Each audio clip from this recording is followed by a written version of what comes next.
bienvenue sur le Rural Bénin TV pour cette nouvelle édition de Rural Info. Voici les titres de l'actualité. L'Union du personnel féminin du ministère de l'Agriculture, de l'Élevage et de la Pêche renouvelle pour la 6e fois la foire agroalimentaire. Entrant dans le cadre de la célébration de la Journée internationale des droits de la femme, cette foire prend ses quartiers à l'Agence territoriale de développement agricole du pôle 7 ATDA 7. Le gombo est un légume très prisé par de nombreux ménages. Quelles sont ses variétés, les maladies qui s'attaquent à sa culture et comment y remédier? Nous en parlerons dans cette édition.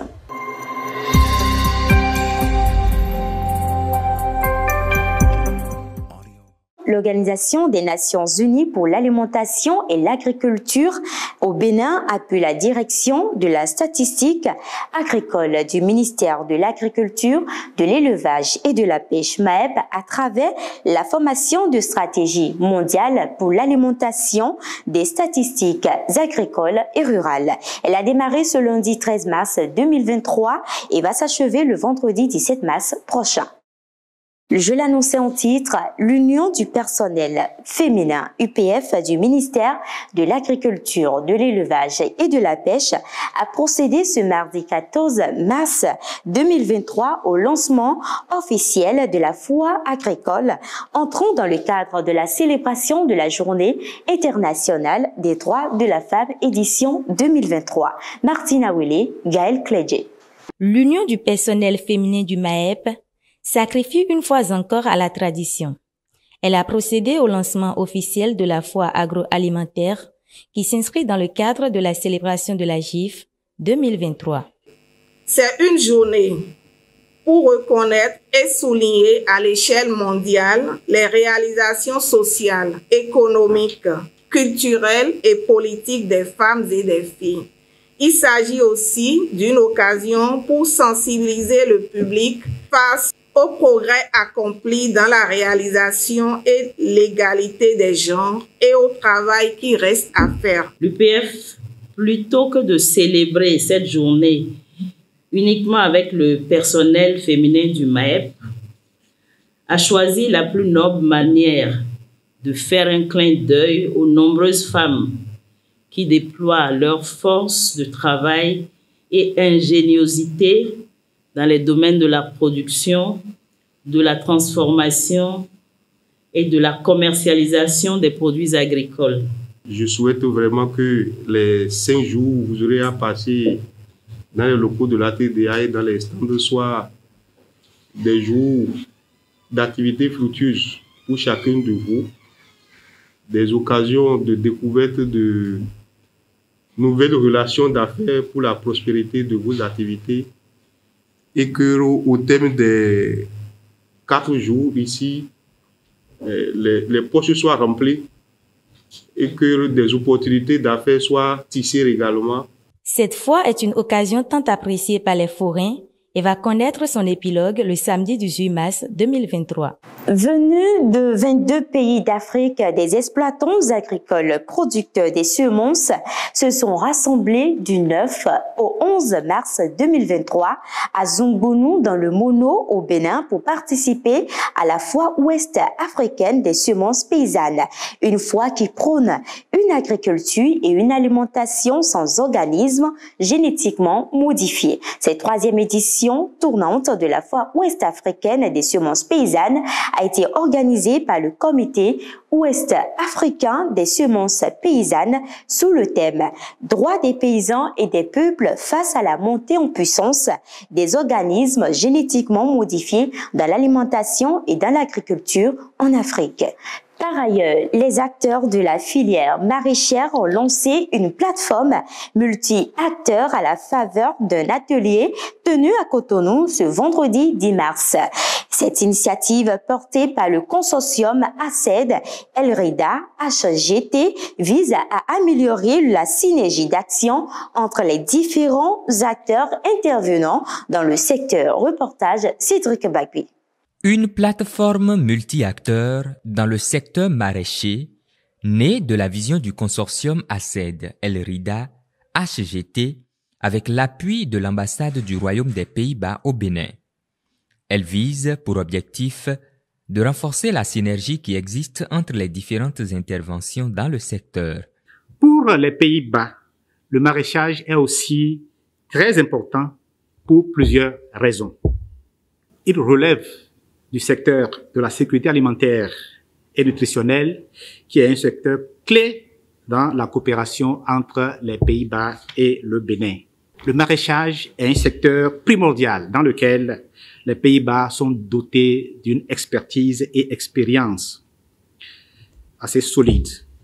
Donc la mise en place de la plateforme des acteurs est un instrument qui soutient la synergie des interventions au niveau des acteurs. Cela devient donc un instrument très important qu'il faut donc encourager. Cette plateforme peut permettre aux acteurs de se connaître d'abord dans un premier temps. Cette plateforme va les mettre en réseau, en relation, pour qu'ils puissent échanger, pour qu'ils puissent mettre leurs connaissances en synergie. Et cette plateforme va aussi leur permettre d'identifier les problèmes dans la filière, voir les solutions qui sont appropriées et mettre en œuvre ces solutions-là de façon durable. À cet atelier de lancement officiel, les acteurs intervenant dans le secteur maraîcher ont réfléchi au mécanisme de fonctionnement de cette plateforme dont le lead sera assuré par l'ATDA Vallée du Niger. Au niveau de la plateforme, on saura comment on se retrouvera périodiquement pour échanger sur cette thématique et essayer de trouver des solutions à chaque question qui se pose. Cette synergie d'action va améliorer la gouvernance au sein de la filière et rendre celle-ci plus performante. Au Bénin, le gombo est très prisé par de nombreuses familles. C'est l'ingrédient essentiel pour accompagner les sauces tomates. C'est une filière à haut potentiel mais très exigeante. Les détails avec Oyemi Agani et Séraphin Poutigandé. Le gombo fait partie des légumes dont la culture est aisée et se fait en très peu de temps. Sa récolte ne prend que 45 jours après la semence. Il existe en effet plusieurs variétés de gombo, mais celle recommandée par l'INRAB est la variété Ecclésiaste, une variété améliorée, étudiée par les chercheurs, qui ne prend pas assez de jours avant de mûrir et qui coule vite sur le marché. Et de l'aide bon et non régler bon il était no ation ji bonyon le trop bi ba temeto e kon do si azon po et ne blondo funu tout bon et la variété là de dominer dion variété d'agbede we bon et no do funu tout a e kanon le diga e no le ya o hlon e no bi boji anabote khodi bon me 23 de yo e rena no agbanto ji kanu asataton e chubo e na do a je yi oji peri. Comme la plupart des cultures maraîchères, les gombos sont aussi souvent attaqués par les champignons et les bactéries à cause de leur malnutrition, du manque de traitement et en raison de la terre sur laquelle ils sont cultivés. Ce qui entraîne souvent sa dureté, ses poils sur le corps et sa forme tordue.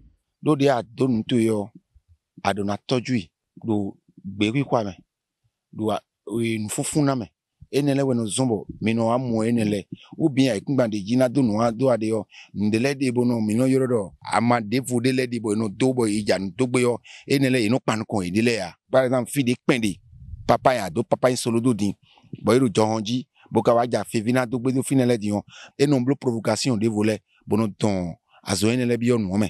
Pour remédier à ce problème auquel sont confrontés les acteurs, il faut suivre certaines étapes. Fevio, aya fevito gbeyo, adoramba place do so. Fia ma do timati do abo timati kuru anku nu sisa. Fia ma do pen do bo pen ma do sisa ya. Amba enele we. Eneyo, alo fevi jo fevina do ene. La culture du gombo est peut-être aisée. Cependant, pour la réussir, il faut avant tout s'assurer de la qualité de ce dernier en privilégiant la variété Ecclésiaste et adopter la semence adéquate à sa production. En mode environnement, à présent, l'herbier marin est une végétation sous-marine qui joue un grand rôle dans l'écosystème marin. Est-il nécessaire pour la biodiversité marine? Réponse dans cet extrait de Zachary Soou, directeur aérobe et océanographe.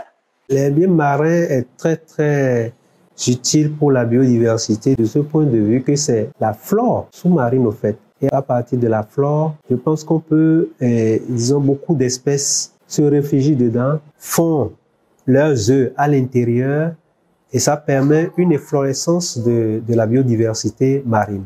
Les herbes, les phytoplanctons, la flore est au début de la chaîne trophique au fait. Donc ça fait que l'herbier est très très important pour la biodiversité marine. Dans l'actualité internationale, la Côte d'Ivoire compte dès la prochaine campagne cotonnière 2023-2024 retrouver son niveau de production d'avant l'évasion des insectes ravageurs et de se préparer à l'atténuation du changement climatique avec la mise en œuvre du projet Résilience des systèmes cotonniers du nord de la Côte d'Ivoire.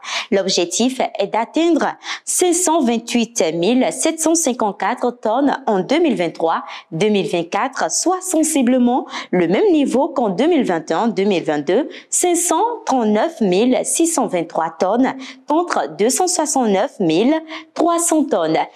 Ce journal a été réalisé par l'ensemble de la rédaction. Merci de votre fidélité. Excellente suite de nos programmes à vendredi.